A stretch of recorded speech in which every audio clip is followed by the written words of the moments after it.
here. I am now. I am this moment. Without rose-tinted memories or ill-recalled history. No future promises nor belief in achievement of lifetime's ambition. For dreams, like dust, are too swiftly blown away. I am here. I am now. I am complete in this moment, which is why I may say to you now, without prejudice, I hate life. I watch you arrive without consideration, invitation or forewarning. I watch you squander opportunities after opportunities that are offered to you, so you may learn, grow, develop, and live. I watch in amazement as your fragile egos eke out a pitiful existence, grasping greedily to build a short-lived kingdom of wealth, until you ask, is there something more? Then you depart with the same lack of courtesy as you arrived, not even offering a final goodbye from your lips. Just temporary people living temporary lives. Yet amongst these wretched beings I see hope.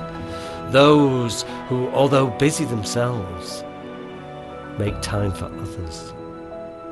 They see the beauty and magic born in every sunrise and sunset, a wealth so great, not the richest man may possess, still free each day, for all may enjoy. And they know they are here, they are now, they are alive within each moment. By living they have life, by having they understand, by understanding they live, and because they live, I say now, without prejudice, I love life.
Some say the end of mankind is near.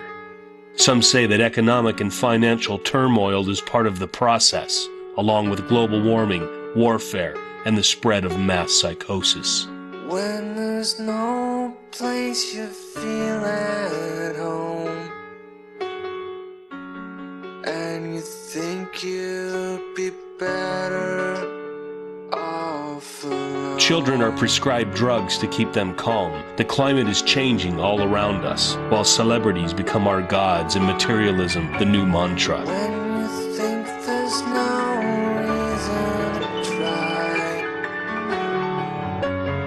and you hate yourself and wanna die. Is there a reason behind this modern day madness? Are our material lives making us truly content? When you're filled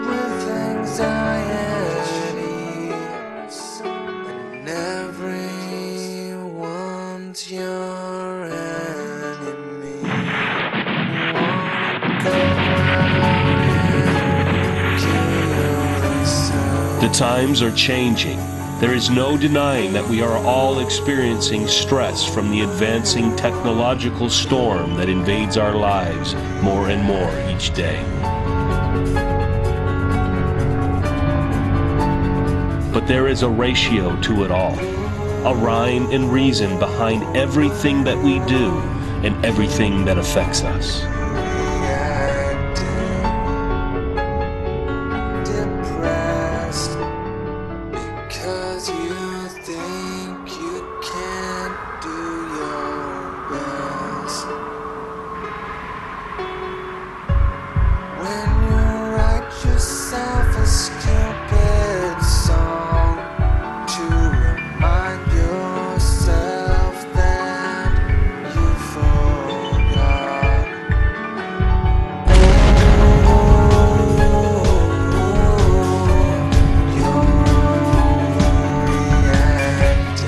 Like mad magicians seeking to rule the world, men of renown have fleetingly seen the epic nature of the ancient code in its alluring essence, but all too often they fall into an abyss of their own making, choosing the wrong side of the code.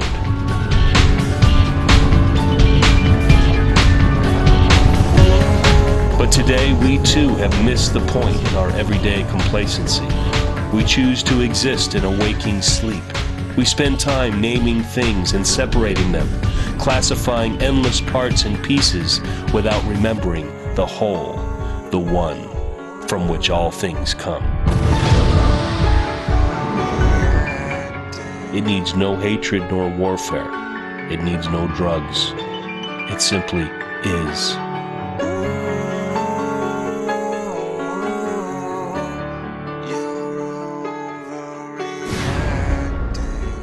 For you are the key to the code.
I think everybody deep down has a feeling for things like this.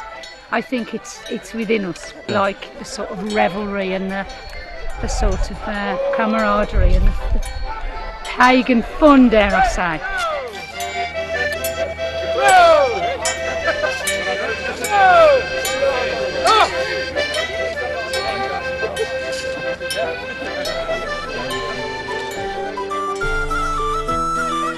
The dance itself is pretty much as it used to be hundreds of years ago.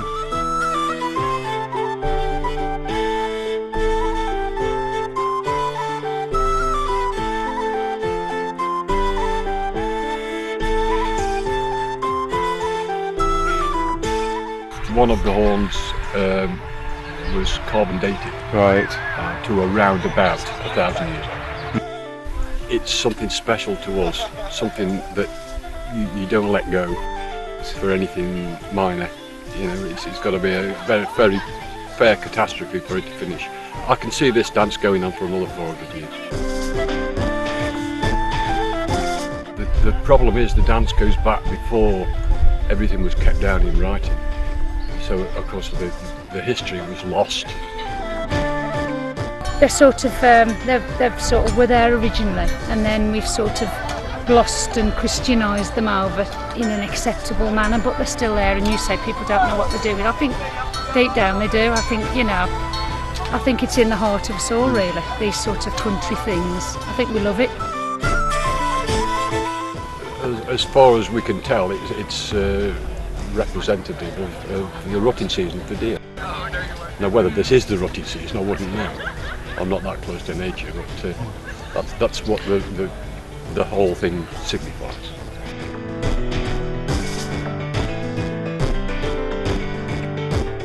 For me, what comes out of this today is what those two ladies said, these two pagan ladies, is that it doesn't matter what they're doing. The feeling's right. It feels right. You know, something about that was right. We're in the middle of the countryside. There is a very natural feeling to what they're doing. They're becoming one of the animals, as if they're taking on some kind of zoomorphic ideal, and they're becoming a stag.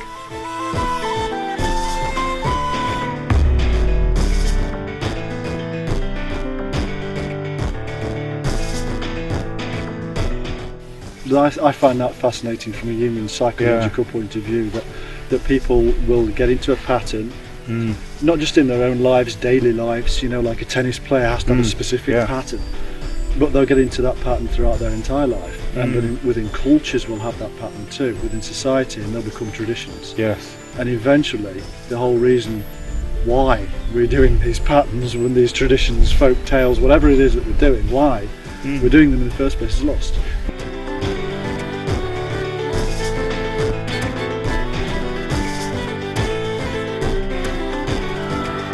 I'd go back to a cave painting at the Tartaro in the Ariège, of a gentleman dressed in shamanistic costume with horns on his head. It's pure shamanism. Now, which country it came from prior to England is irrelevant. I doubt if the people who are performing it know its true origins or even care. They do it because it's always been done in their village. It's part of their tradition. It keeps their community together. It gives them a sense of identity. But its origins are in shamanism, on a search for spiritual enlightenment. And it has probably become empty of that now, but that's its roots.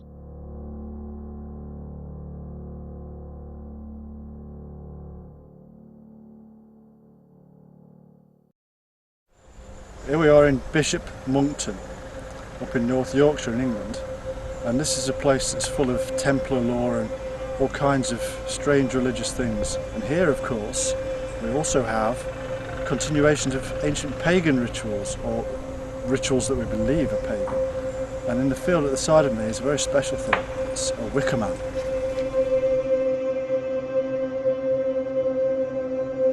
Of course, one of the terrible things that we're told that the wicker men were used for was sacrifices to the gods, the ancient pagan gods, for fertility and all kinds of things, and that people would have been placed inside them and set fire to.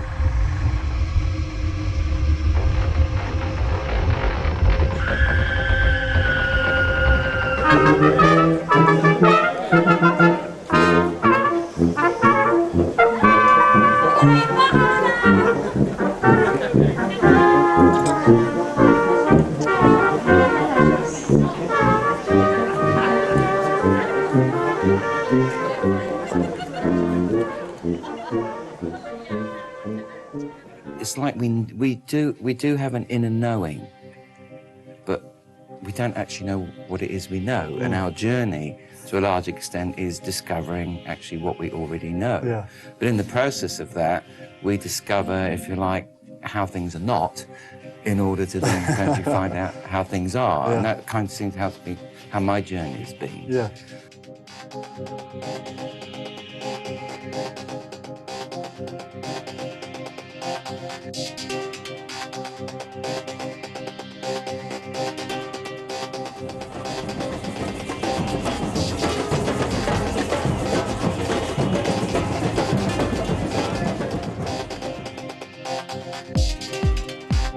The Western world has found itself to be a mass of individuals with little comprehension that their own interaction with each other and existence itself actually has cause and effect. Individualization is indeed a part of the problem in the West. In the Orient, especially in India, we often find a very different reality. Here we find that dark and light are not separate entities, but actually coexistent realities. Just as their myriad of gods are not separate entities, but actually manifestations of the oneness of all things. They simply have different faces and forms, as mankind is a reflection of nature itself. In the East, man is part of nature, not subject to it or master of it. As a consequence, he is part of the collective universal soul, a walking, talking part of conscious nature. Much of the blame for the disassociation from nature in the West can be given to its modern form of Christianity and current version of science.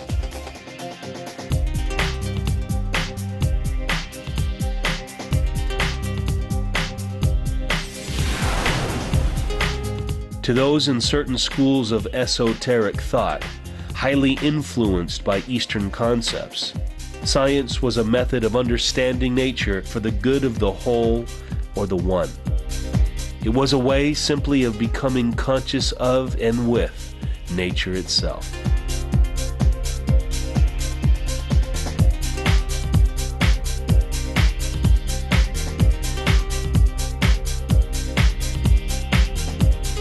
Today, we have more often than not reduced science to a means of classifying and empirically justifying what we can prove or not prove to be true, based on perspectives and calculations from a highly limited viewpoint.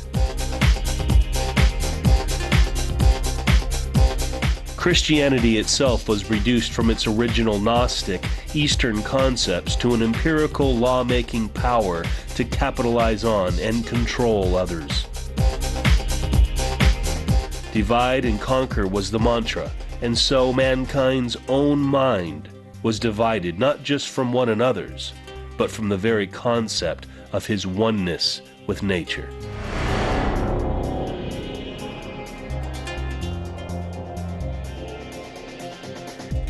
This division has left behind a stark emptiness, a void that simply cannot be filled with the materialism our modern-day society has replaced it with.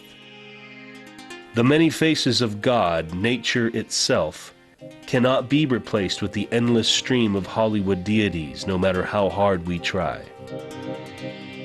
The world is at a critical point of crisis. People feel an impending doom, that time itself is moving too fast, rushing us headlong into bad choices and fewer alternatives. On one hand, we embrace the materialism and power games of the darker nature and accept that this will entail yet more denial of our true will, our true beings. On the other, we yearn to lose that fabricated self we have become accustomed to in order to discover a more real self, one that is directly connected to nature.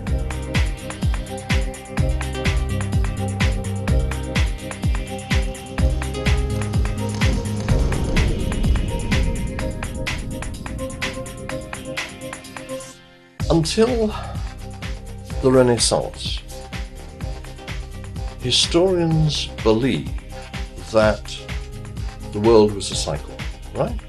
And that what went round came round. And then you get the idea, just past Renaissance period, of progression, of progress, that the world is progressing. My question is that correct? Because I'm not sure that it is. We have technological advances, we have technological discoveries, but are they necessarily progression? The fact that we can travel at 90 miles an hour, as opposed to walking at whatever it is, 5 miles an hour, is that progression? We can get to A and B quicker. The world is a shorter place. We can go from here to Australia in whatever it is, 20 hours or something, by flying. But is that necessarily progress?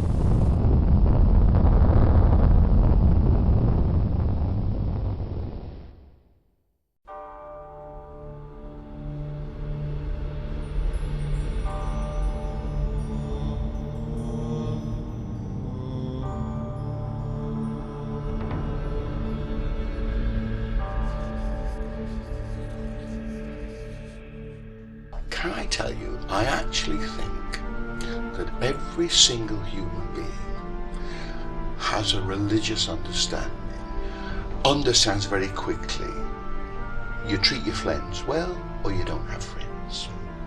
You don't steal, you don't be dishonourable to them. You honour your mother and father or they'll batter the hell out of you. It could have been.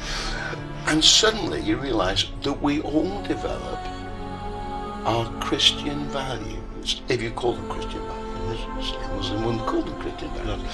But we all naturally develop this understanding of the best way to behave. I think the majority of juvenile crime is caused by people saying, but I'm not getting a reasonable slice of the cake for being a reasonable person. So I have got to do something else to scream, come and help me. Don't you see I'm here? I'm looking for help. And I think that's what most juvenile crime is. It's actually almost a plea for help and almost a kicking at not getting dealt the right cards. The self we perceive as our own is in truth a self built up from layers of propaganda and mind control, from indoctrination and rules and laws made by others in order to create a more civilized and orderly society.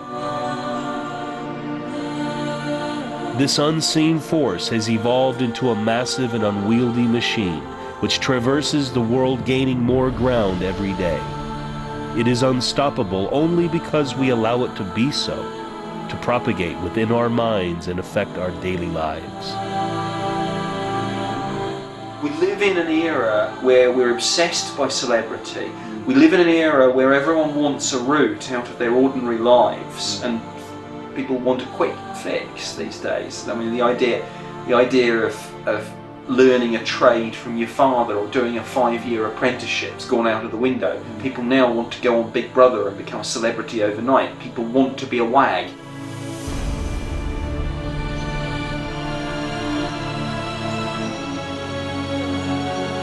The ancient code is simple. It is so simple that it cannot be easily understood by the minds of those confused with the chatter of technology, materialism, and the false doctrines of controlling religions and organizations. There is only one way to fully realize and access the ancient code, and that is to free the mind completely of all things that lie above our inherent survival and natural being. To free our minds of the noise of the outside world that is suppressing our higher selves. I honestly believe that once people start connecting with what they think and what they believe, once they start taking the more innocent point of view that their ancestors took, I think there is still hope for the survival of the human race. Because if they don't, we will poison ourselves off this planet eventually, I think. Eternal truths were passed down from ancient times via Gnostics, Sufis, and other caretakers of ancient wisdom. These found a home in India and enveloped the East. They lived for millennia in Egypt. They survived Christianity's onslaught under the cloak of alchemy, and today it is time for mankind to rediscover these truths and reclaim the natural balance of body, mind, and spirit.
I think people are questioning the path to their own enlightenment more than they ever were. I was brought up a Christian. I was baptised in the church and all the rest of it and brought into it. But what I found was that the church wasn't enough anymore, up to after a certain point. I don't think any of the monotheistic faiths have any stranglehold on what is true and what is not. I don't think any of the polytheistic faiths either have any stranglehold on truth. Truth comes from within, and anyone that sets themselves up to be some sort of guru or messiah is, I think, sadly deluded, or they're on some sort of immense power trip. So I think the road to salvation is within each and every one of us, and we don't necessarily need someone conducting the band to get there. Only by freeing the mind can the whole realization come through that we are part of nature, not separate from it. Only by understanding science via this intuition can we truly do science. If we overcomplicate nature with our words and devices, then we lose the path. Many so-called mathematical explanations for how nature works are said to be sick equations because they appear too complicated. Nature is not so complex. Instead, it is ratio built upon ratio, empowered by energy interacting at the same way on every level, whether particle or planetary sphere.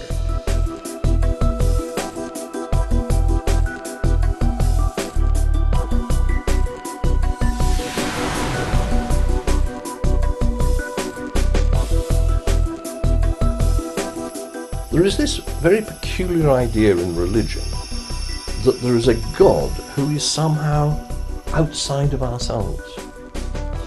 Balderdash. There is a rhythm, if you want to call it, a power, whatever you want to call it, which perhaps started with Big Bang, maybe it started before Big Bang, I don't know. But that interconnects with absolutely everything.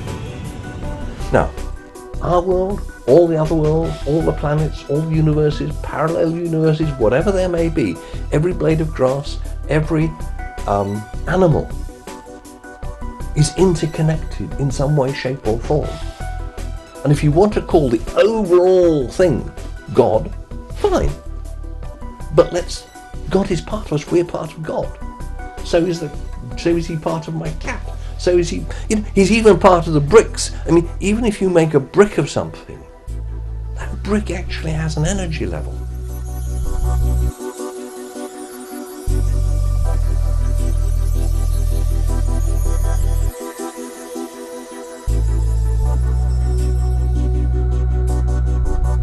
Hermann Hesse, the Nobel Prize-winning author, said, "It is wrong to think that nature is the enemy of man, something to be conquered. Rather, we should look upon nature as a mother and should peaceably surrender ourselves to it. If we take that attitude, we will simply feel that we are returning to the universe as all other things do, all animals and all plants. We are all just infinitesimal parts of the whole. It is absurd to rebel. We must deliver ourselves to the great current." This current that Hess speaks of is key to understanding our part in the whole. We are beings of energy, empowered by energy brought into life from the spark of procreation, the physical union of opposites.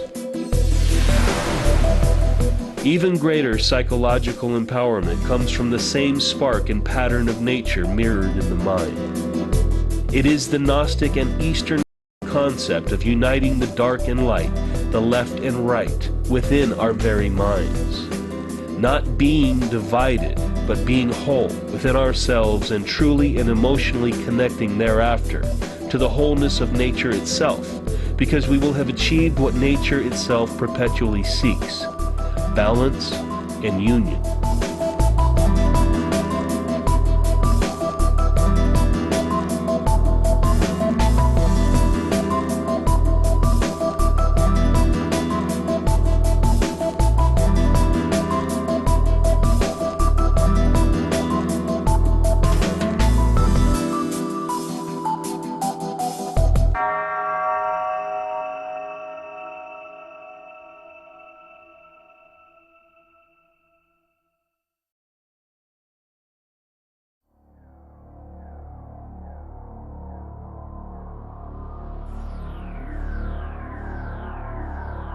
It is clear that the dominating Western powers have promulgated a divisive concept of the persona, or individualities, causing a sickness in our society in the way we see our world and our existence. We view all things as separate, and thus we classify them as such, creating an ever-expanding divide. Society, science, philosophy, and everything else becomes competitive instead of united. Even with the creation of religions and varied belief systems, from whatever perspective, we distance ourselves from each other even further. And yet nature has remained the same. Our nature is still within us, still lurking beneath these human creations, awaiting discovery like a lost treasure.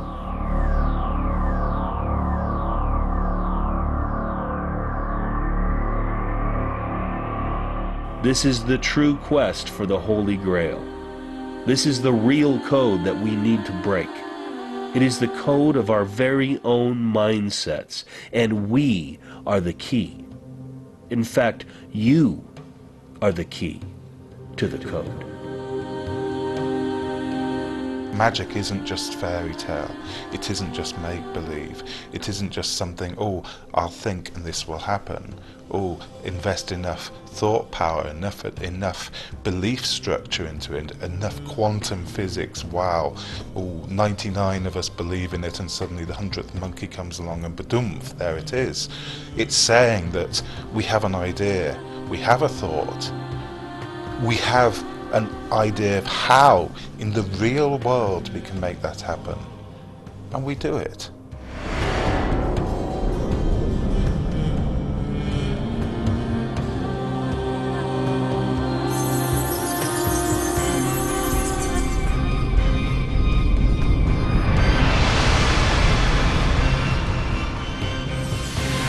That's why myth is important, that's why fable's important, legend's important, because it contains the truth. The second you allow it to become a fairy tale, you've lost the inner kernel of truth. It's lost its message, it's lost its medium, it's gone.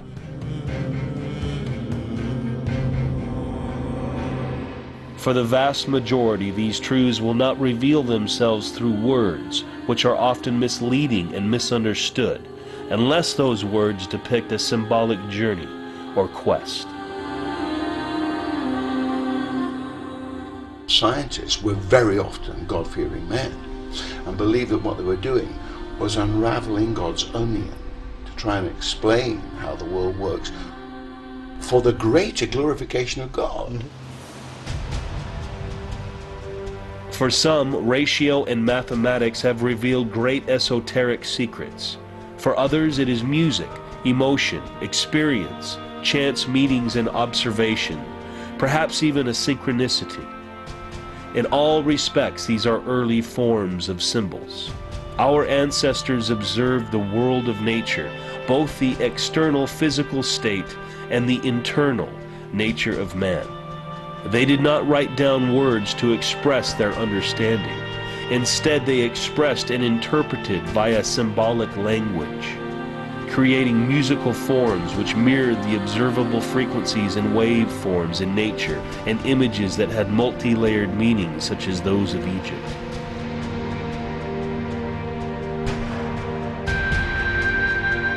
All the sacred sites throughout antiquity up to the present resonate at a particular frequency.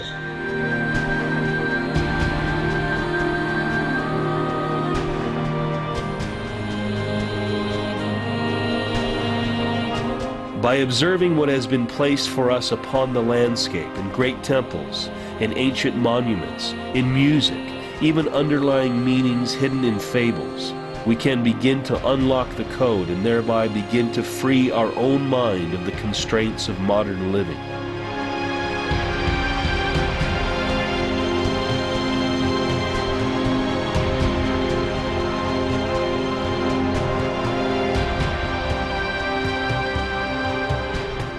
It is beyond thought, it is beyond words, but there is a purpose to it. In the Sufi tradition, which you have mentioned so many times with such great respect, they say, go home and polish your hearts. Free it of impurities, free it of malice, free it of envy, so that you can reflect love, unconditional love. It is the answer to being loved. It is the answer to being attacked. You reflect love. It's about service.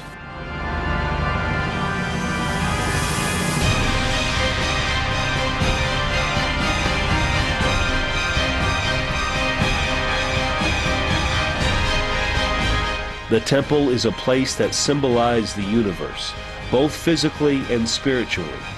It was a place where all things were unified, a place where we were meant to gain understanding and were reminded of this principle, that we are all, and all is in us.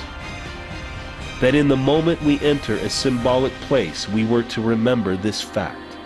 This is why temples, churches, and places of worship include the symbols of nature, of the great cycles of time, and our place in it.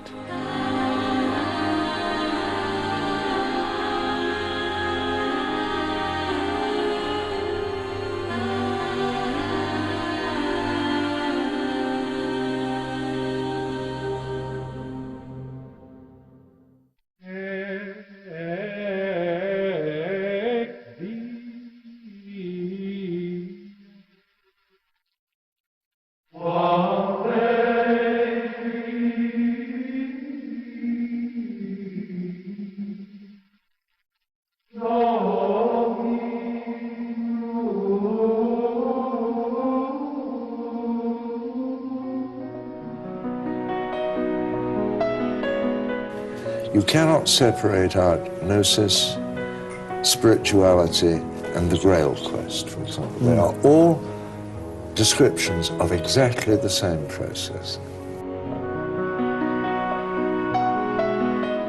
First of all, let me say that the Da Vinci Code, in my opinion, is complete and utter hogwash. It goes a long, long way back. You've got to go right back to Sumeria, Babylon. You've got to go into the Egyptian thoughts, etc., because the whole thing is all tied up. The modern concept of the Grail, the modern concept of the Grail as a bloodline of Jesus, of Mary, and so forth, is in reality, I believe, an illusion.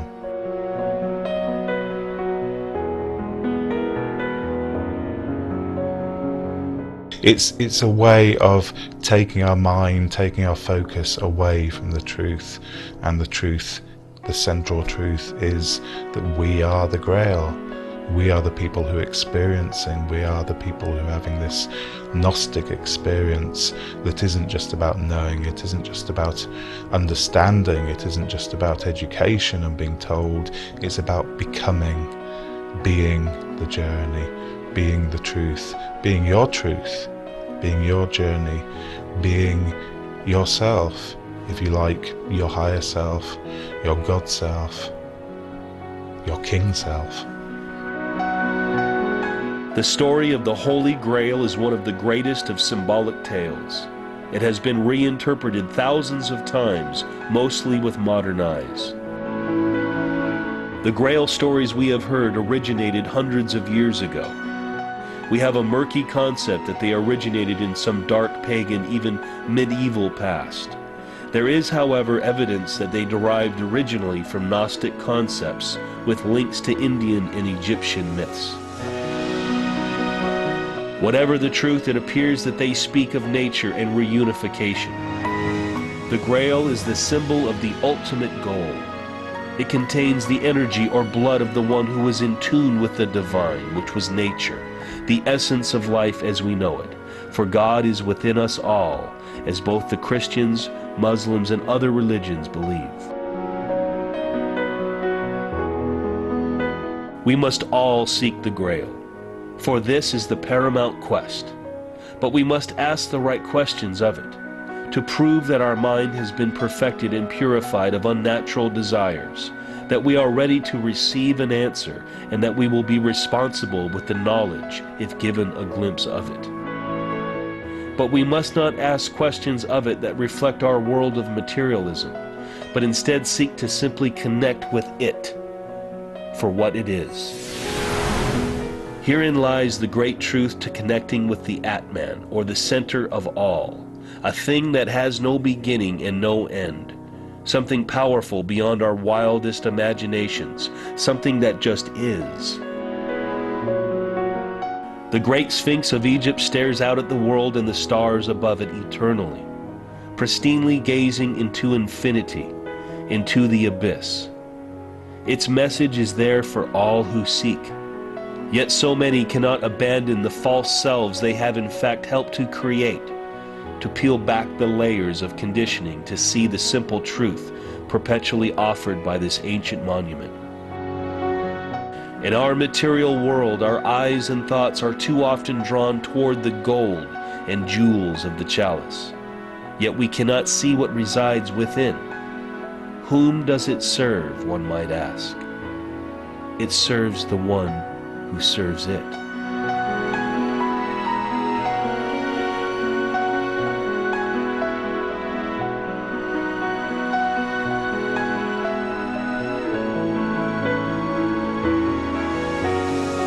Once you've found that point of connection in yourself, where you are part of nature, part of the world around you, and it is part of you, then no secret, no quantum physics, quantum spirituality can get anywhere near that point of unique connection, because you've found yourself and you've found your own God within yourself.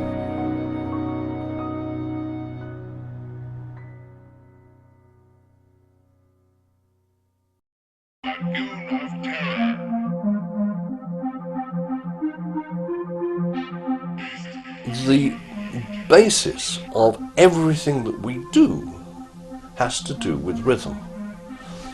The music that we like has to do with how we were attuned to probably the first sets of music that we were introduced to. The problem is that we are interrupting the natural rhythms of nature with all sorts of other rhythms. You know, we have these awful sirens on police cars, and we have engines which bang up and down when they're making the, doing the road and so on. All of these things interrupt the natural rhythm. They'll chop your heads off. The whole of our environment has changed because we have got all these various machines which make all sorts of noises, but they're actually interfering with our natural rhythm.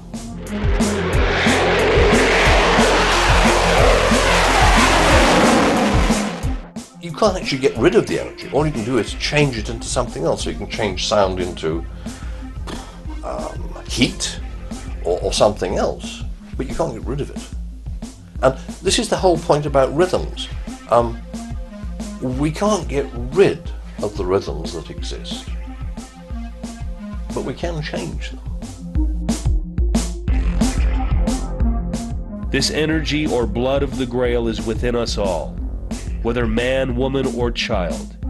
The problem has always been that we are simply not aware of it. Even when the infamous Gospel of Thomas was written, this was true, and in the words of the one they identified as the Christ, we can see this truth.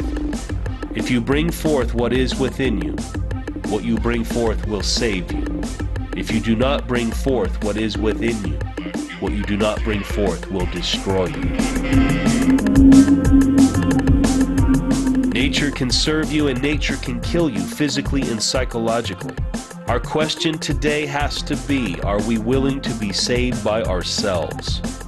Or are we perfectly happy to absolve ourselves of responsibility and meander along blaming others for our woes and misfortunes, for the things we seemingly cannot bring ourselves to achieve?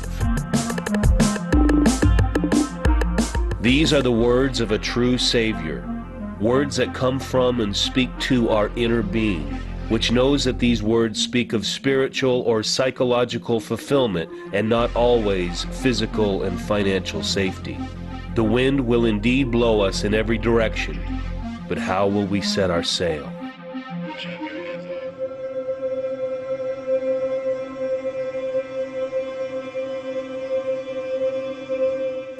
If I want to know what the truth is, I have to live truthfully. And as long as I live as truthful to myself and to others, then I'm like in the vibration of truth. That is behind the whole thing, and that is within each one of us. And it is uncovering our ability to communicate with the divine within ourselves.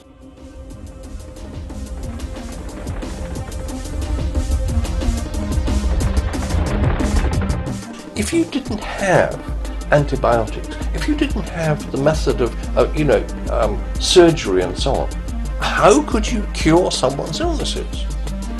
And of course the answer is, you tried to do this by rhythm, in one form or another. This is why the shamans dance around the bodies to try and cure them, right? They're trying to create an energy pattern which draws up the bad energy and gets rid of it.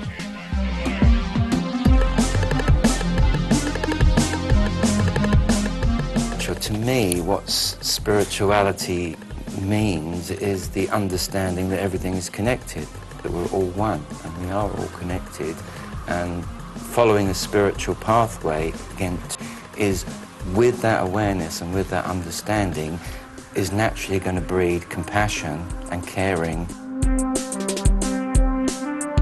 These truths will not necessarily enable you to get rich quick or empower you to be the greatest leader of men.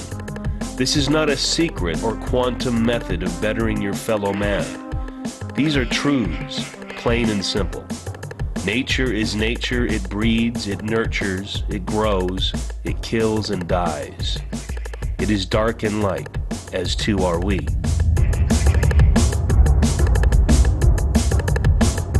If you ask for great material riches of the Grail, you will most likely be ignored. If you are purified and fortunate enough to be given the message of the Grail, you will, however, have riches beyond your wildest dreams. But what stops us seeing these truths? The same thing that enables us to be aware of them: consciousness. This is a truth that we must confront. That is the individual consciousness which stops the unconscious and therefore natural self to be revealed.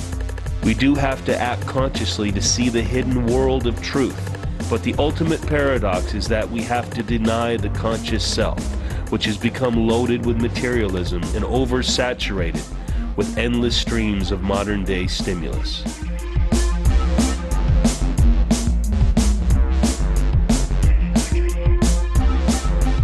We have to cast off the old self and be born anew to what we really are, natural beings in a natural universe, mirroring the beauty and ratio of its energy and frequency in so many ways.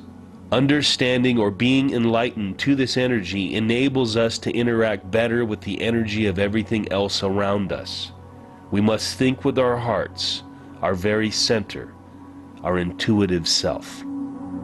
I love life.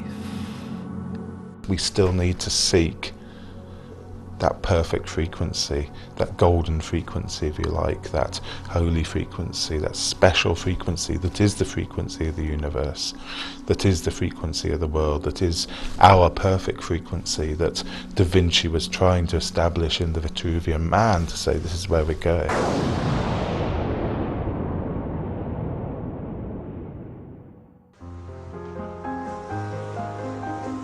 So how to begin? How do we release ourselves of the world that does not make us truly happy within? The first question has to be, are you ready? You tell me what you dream. I'll tell you who you are. Unless man is willing to accept that the way in which he has organized his mind and society is flawed, then we have no starting point. Ask yourself, am I truly happy? Do I improve my family and friends with my thoughts, words, and deeds? Do I contribute to my society? Or am I missing something altogether? Should we believe all that we are told by those who we assume are qualified to lead?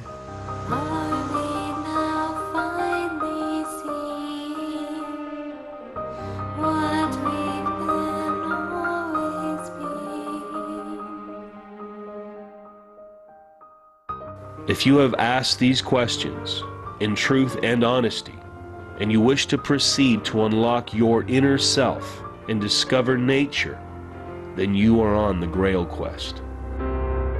You must begin by destroying your gods. All through life we have been told that those with the most money and power are superior to us, and to our shame we have accepted these pretenses. We have been told that icons of religion held literal truths, that walking on water was a literal miracle, and so we've had to bend our minds to unnatural things. This has taken us from the path of nature, the underlying current of all that is, to fixate on things that we are told occurred that are wholly unnatural.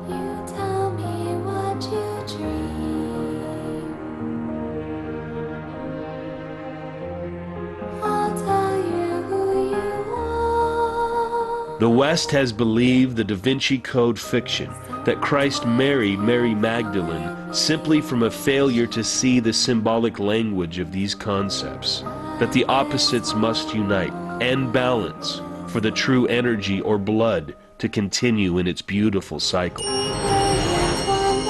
So many have missed the point entirely because we are no longer in tune with it. Everything must be questioned, and every god of Hollywood must be in their proportional place within your mind. All men are men, and all women women. Nothing more, nothing less, no matter the title bestowed. Whether we call them highness, pope, or celebrity, these titles are human errors of judgment. A man who calls himself wise has much to learn.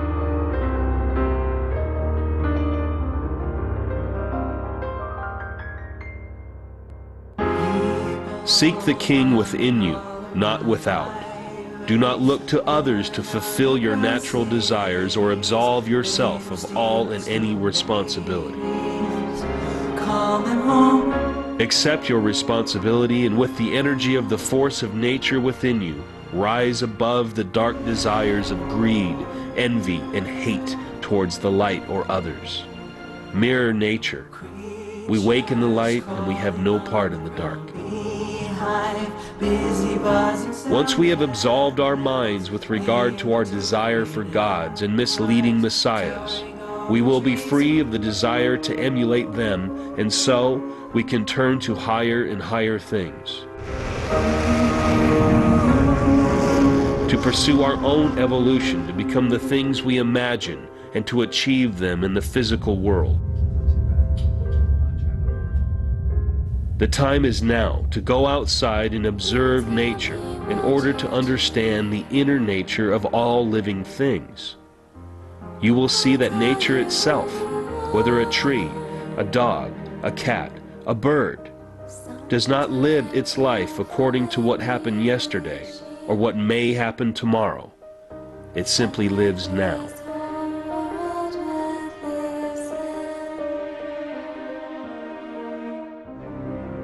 If we constantly worry and obsess on what has happened before, then we are literally leading and instructing our imaginations to take over and feed us an endless list of negative assumptions about our future. Understanding this part of our nature enables us to recognize that these are false dialogues within the mind.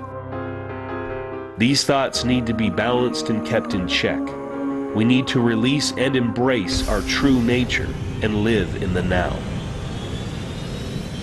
If we live now, according to the beautiful ratios, rhythms, and patterns of nature, with awareness, respect, strength, and a will that is true to ourselves, then we shall create a beautiful nature for ourselves and others. Is there magic in the code? The true power of understanding nature for us is no different than seen by our ancestors. It was magical to be able to read a pack or herd, to predict the seasons, to know exactly what to say or do for a loved one at the right time. But more than that, it was ultimately fulfilling. Such connection to nature that only openness can bring releases an energy so profound that there is no method of expressing it with words. This sense of unification enlightens the soul. It brightens the day and makes the night a sound sleep. It gladdens the heart, for it reaches to the very center of ourselves. It reconnects nature with nature, and we become conscious of it, appreciating its eternal power. Nature holds the greatest secret we can ever behold or learn, and we must wield it with love. Today our science is coming full circle and revealing to us that we are indeed part of the whole. For well over 100 years, science has reduced all that we have observed into names and categories and experimented with them as if they themselves were gods. Men did not try to live with the world. They tried to use it for their own ends, by ignorant ambition seeking to tame it, control it, to no true avail. Now that our knowledge is finally beginning to reveal the ancient code yet again, will we listen and learn?